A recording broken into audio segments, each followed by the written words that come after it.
कोल्हापुर में शिवाजी कौन थे इस प्रसिद्ध पुस्तक की कथित फर्जी प्रतियां बाजार में उपलब्ध होने का आरोप लगाया गया है। प्रशांत आम्बी ने यह गंभीर आरोप लगाते हुए संबंधित प्रकाशन के खिलाफ शिकायत दर्ज कराई है। उनके अनुसार कॉमरेड गोविंद पानसरे द्वारा लिखित इस पुस्तक के कुछ हिस्सों को हटाकर एक प्रकाशन ने इसे दोबारा प्रकाशित किया है। साथ ही इसमें कुछ मानहानिकारक सामग्री भी शामिल किए जाने का आरोप लगाया गया है। यह फर्जी पुस्तक पुणे स्थित मधुश्री प्रकाशन द्वारा प्रकाशित किए जाने का दावा प्रशांत आम्बी ने किया। इस मामले में गोविंद पानसरे की पुत्री स्मिता पानसरे ने भी अपनी प्रतिक्रिया दी है। वहीं पुस्तक प्रकाशक प्रशांत आम्बी ने भी इस पूरे मामले पर अपना पक्ष रखा है। फिलहाल यह मामला साहित्यिक और प्रकाशन जगत में चर्चा का विषय बना हुआ है। हे पुण्याचे मधुश्री पब्लिकेशन वाले आहेत, ज्यांचं हे पुस्तक आता तुमच्या समोर आहे।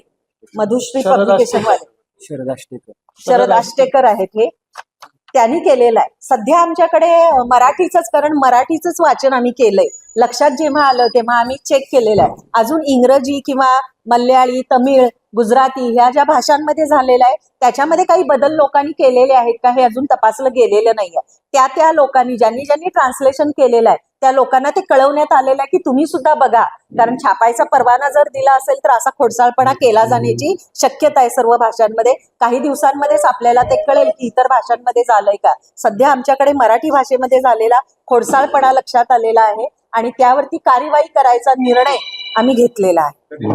हे प्रकार गेले काही वर्ष, म्हणजे मला असं वाटतं की एक 7-8 महिन्यापासून जास्त, जेव्हा पानसरे, आता जेव्हा प्रशांत आम्बी आणि आमदार संजय गायकवाड यांच्याबद्दलचं जे सगळं घडलं त्यानंतर या पुस्तकाची मागणी वाढली, अचानक मागणी वाढली आणि पुस्तक जेव्हा अधिक प्रमाणात लोक प्रकाशित करायला लागले, यामागचा त्यांचा हेतू केवळ शिवाजी पोचवायचा होता सगळ्या पब्लिशनचा असा नाही, तर काही लोकांना पैसेही कमवायचे होते त्याच्यातून, त्यासाठीही अनेकांनी केलेला होता। आणि तेव्हा आमच्या हे लक्षात आले की आता असा खोडसाळपणा लोकांनी काय केलेला आहे, सुरू केलेला दिसतोय आणि म्हणून मग आता कार्यवाही करायचा आम्ही निर्णय घेतलेला आहे। सुरुवातीला कॉम्रेड गोविंद पानसरेंनी 88 साली जे पुस्तक तयार केलेलं होतं तेव्हाच्या पुस्तकामध्ये या पद्धतीचा उल्लेख होता, पण त्यानंतर मला असं वाटतं की इतिहासतज्ञ जयसिंगराव पवार, नंतर डॉक्टर अशोक चौसाळकर वगैरे या सर्वांनी जेव्हा या इंद्रजित सावंत इतिहासतज्ञ या सगळ्यांनी याचा जेव्हा अभ्यास केला तेव्हा लक्षात आलं त्यानंतर, कारण इतिहास ही एकदा इतिहास तयार झाला आणि थांबला असं नाही,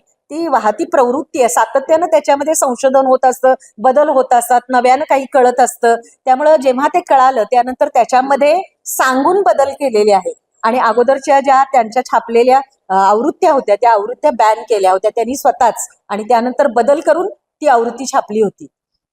जयसिंगराव पवारांची एक याला प्रस्तावना पण आहे, लोकवाङ्मयनं जे छापलेलं आहे त्याला बाबांच्या 75 झाली त्यानंतर त्याला जयसिंगराव पवारांनी स्वतःची प्रस्तावना पण जोडलेली आहे त्या संदर्भात। या निमित्तानं जेव्हा ही गोष्ट लक्षात आलेली आहे की हा सगळा गोंधळ सुरू आहे, तेव्हा आम्ही सर्वांनी एकत्र बैठक घेऊन असं निर्णय घेतलेला आहे की अगदी सुरुवातीपासून लोकवाङ्मय गृहाचे प्रतिनिधी आलेत, हे आनंद मेनसे आहेत, बेळगावहून आलेले आहेत, लोकवाङ्मय गृह, त्यानंतर श्रमिक प्रतिष्ठान कोल्हापूरचा आहे ज्याचे प्रतिनिधी SB पाटील आणि परुळेकर काका इथे उपस्थित आहेत ते, आणि आता प्रशांत आम्बी, त्या 3 जण जे छापतात ती आवृत्ती जी आहे ती चेक केलेली आहे पूर्ण आणि इतिहासाशी इमान राखणारी आहे। त्यामुळे इथून पुढच्या काळामध्ये या 3 पब्लिशर्सनी तयार केलेले जे असेल त्यांच्याकडूनच ते वितरित व्हावेत आणि त्यांना इतरांना कोणाला घ्यायचे असतील तर त्याच्याशी त्यांनी काय करायला पाहिजे, आपली तपासणी करायला पाहिजे, तशी माहिती आम्हाला द्यायला पाहिजे